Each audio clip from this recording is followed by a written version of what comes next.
Hello friends, welcome to one சிறப்பு சமையல். இன்றைக்கி நம்ம பார்க்க போகிற ஸ்பெஷல் ரெசிபி ரொம்ப சுவையான க்ரீன் சிக்கன், அதாவது ஹரியாலி சிக்கன்.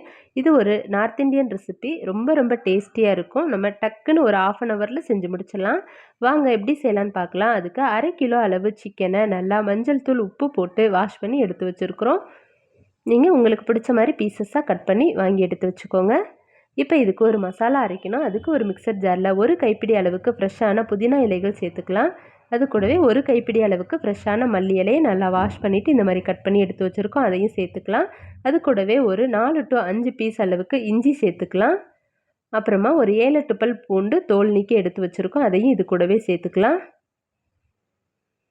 சேர்த்துட்டு அது கூடவே ஒரு 10 பல் முந்திரி பருப்பு நம்ம சேர்த்துக்கலாம். முந்திரி பருப்பு ஈஸியாக அரைப்படாதுன்னு நினச்சிங்கன்னா சுடு தண்ணியில் ஒரு 10 நிமிஷம் ஊற வச்சுட்டு அது கூட சேர்த்துக்கோங்க. சேர்த்துட்டு அது கூடவே ஒரு கப் அளவுக்கு நல்லா ஃப்ரெஷ்ஷான தயிர் சேர்த்துக்கலாம். நல்லா அதிகம் புளிக்காத தயிராக பார்த்து சேர்த்துக்கோங்க. புளிச்ச தயிராக இருந்ததுன்னா டேஸ்ட்டு மாறிடும்.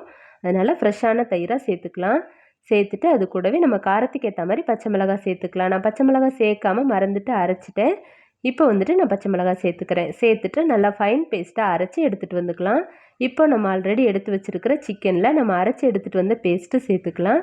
சேர்த்துட்டு அது கூடவே மசாலாஸ்லாம் 1 by 1 ஆட் பண்ணிக்கலாம். இப்போது 1 ஸ்பூன் அளவுக்கு மல்லித்தூள் சேர்த்துக்கலாம். அது கூடவே ஒரு 1/2 ஸ்பூன் அளவுக்கு கரம் மசாலா தூள் சேர்த்துக்கலாம். சேர்த்துட்டு அது கூடவே ஒரு 1/2 ஸ்பூன் அளவுக்கு ஜீரகத்தூள் சேர்த்துக்கலாம். ஜீரகத்தை நல்லா வறுத்துட்டு இந்த மாதிரி பவுட்ரு பண்ணிவிட்டு சேர்த்துக்கலாம். சேர்த்துட்டு தேவையான அளவுக்கு உப்பு சேர்த்துக்கலாம். நம்ம 1/2 கிலோ சிக்கன் எடுத்துருக்கிறனால இந்த அளவுக்கு உப்பு சரியாக இருக்கும். சேர்த்துட்டு எல்லாத்தையும் நல்லா மிக்ஸ் பண்ணி விட்டுடலாம். இந்த மாதிரி நல்லா பொறுமையாக மிக்ஸ் பண்ணி விடுங்க. அந்த மசாலா எல்லாமே சிக்கனில் நல்லா மிக்ஸ் ஆகணும். அந்தளவுக்கு மிக்ஸ் பண்ணி விட்டுக்கலாம். மிக்ஸ் பண்ணி விட்டுட்டு ஒரு 1/2 மணி நேரத்துக்கு நல்லா மேரினேட் பண்ணி விட்டுறலாம். 1/2 மணி நேரம் ரெஸ்ட் விட்டுட்டு அதுக்கப்புறம் நம்ம செய்ய ஆரம்பிக்கலாம். இந்த ரெசிபி கீ ரைஸ், அப்புறம் வெரைட்டி ரைஸ், புலாவ், சப்பாத்தி, ரோட்டி எல்லாத்துக்கூடையுமே ரொம்ப நல்ல காம்பினேஷனாக இருக்கும். பாருங்கள், இந்த அளவுக்கு நல்லா மிக்ஸ் பண்ணி விட்டுறலாம்.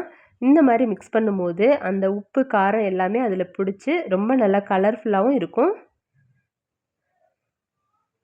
இந்த அளவுக்கு நல்லா மிக்ஸ் பண்ணியாச்சு. இப்போ இது 1/2 மணி நேரத்துக்கு ஊறட்டும். அதுக்கப்புறம் நம்ம பார்க்கலாம்.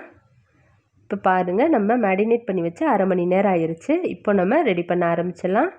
அதுக்கு அடுப்பில் ஒரு பேன் வச்சுட்டு எண்ணெய் சேர்த்துக்கலாம். எண்ணெய் நல்லா சூடானதுக்கப்புறமா ஒரு சின்ன துண்டு பட்டை, ஒரு பிரியாணி இலை, 2 ஏலக்காய், 2 கிராம்பு, ஒரு மராட்டி மொக்கு, ஒரு ஸ்டார் அனீஸ் எல்லாமே சேர்த்துக்கலாம். சேர்த்துட்டு அது பொரிஞ்சதுக்கப்புறமா 2 பெரிய வெங்காயத்தை நல்லா மெல்லிசாக கட் பண்ணி எடுத்து வச்சுருக்கோம். அதை சேர்த்துக்கலாம். இந்த மாதிரி நல்லா மெல்லிசாக கட் பண்ணிவிட்டு சேர்த்துக்கோங்க. சேர்த்துட்டு நல்லா கலந்து விட்டுடலாம். வெங்காயம் நல்லா கலர் சேஞ்ச் ஆகி ப்ரௌன் கலரில் வதங்கி வரணும். அந்த அளவுக்கு வதக்கி விட்டுக்கோங்க. இப்போ பாருங்கள், நல்லா வதங்கி வந்துருச்சு. இன்னுமே நல்லா ப்ரௌன் ஆகணும். அப்போ தான் டேஸ்ட் ரொம்ப நல்லாயிருக்கும்.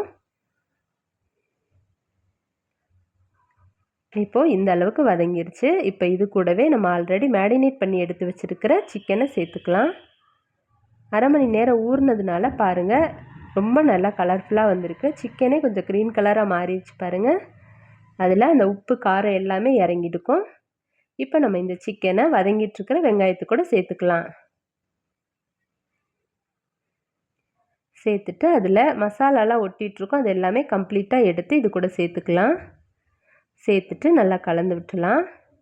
கலந்து விட்டு ஒரு லிட்டு போட்டு க்ளோஸ் பண்ணி மூடி வச்சு ஒரு 5 நிமிஷத்துக்கு சிம்மில் வச்சு வேக விட்டுறலாம்.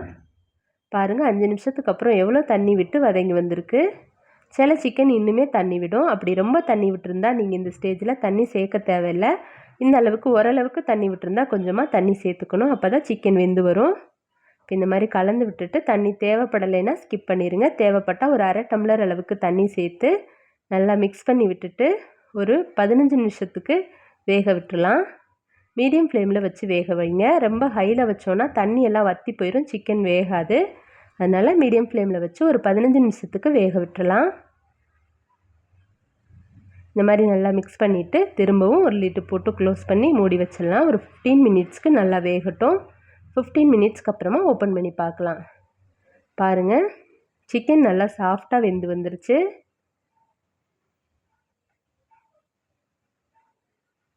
நல்லா கலந்து விட்டுலாம். இப்போ இந்த ஸ்டேஜில் நம்ம ஒரு அரை ஸ்பூன் அளவுக்கு மிளகுத்தூள் சேர்த்துக்கலாம். அது கூடவே ஒரு அரை ஸ்பூன் அளவுக்கு கரம் மசாலா தூள் சேர்த்துக்கலாம். இந்த மாதிரி ஃபைனலாக நம்ம மிளகுத்தூளும் கரம் மசாலா தூளும் சேர்க்கும் போது ரொம்ப நல்லா ஃப்ளேவர்ஃபுல்லாக இருக்கும். அந்த மிளகுத்தூளோட ஸ்பைசினஸ் வந்துட்டு இந்த மாதிரி கடைசியில் சேர்க்கும் போது ரொம்ப நல்லா என்ஹான்ஸ் பண்ணி கொடுக்கும் டேஸ்ட்டை. இப்போ நல்லா மிக்ஸ் பண்ணி விட்டுலாம். மிக்ஸ் பண்ணி விட்டுட்டு இந்த ஸ்டேஜில் நம்ம உப்பு பத்துதா இல்லையான்னு செக் பண்ணி பார்த்துக்கணும். உப்பு சப்போஸ் பத்தலை அப்படின்னா கொஞ்சமாக ஆட் பண்ணிக்கலாம். நம்ம மேரினேட் பண்ணும்போது உப்பு சேர்த்துருக்கோம், அதனால் பார்த்துட்டு ஃபைனலாக கொஞ்சமாக சேர்த்துக்கோங்க. சேர்த்துட்டு நல்லா மிக்ஸ் பண்ணி விட்டுலாம்.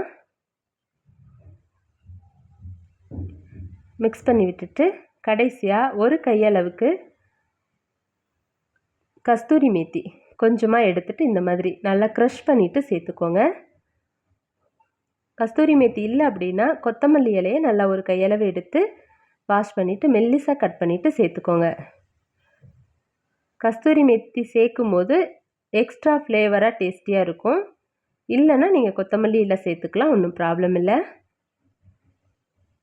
சேர்த்துட்டு எல்லாத்தையும் நல்லா மிக்ஸ் பண்ணி விட்டுலாம். அவ்வளோதான், இப்போ நம்மளோட டேஸ்டியான க்ரீன் சிக்கன் ரெடி ஆயிடுச்சு. இதை நம்ம சர்வ் பண்ணிடலாம். இது வந்துட்டு கீ ரைஸ், அப்புறம் வெரைட்டி ரைஸ், புலாவ், சப்பாத்தி, ரோட்டி எல்லாத்துக்கூடையுமே ரொம்ப நல்ல டேஸ்டியாக இருக்கும். இந்த ரெசிபி உங்களுக்கு பிடிச்சிருந்தா நீங்களும் ட்ரை பண்ணி பாருங்கள். ட்ரை பண்ணி பார்த்துட்டு எப்படி இருக்குன்னு கமெண்ட் பண்ணுங்கள். தேங்க்ஸ் ஃபார் வாட்சிங்.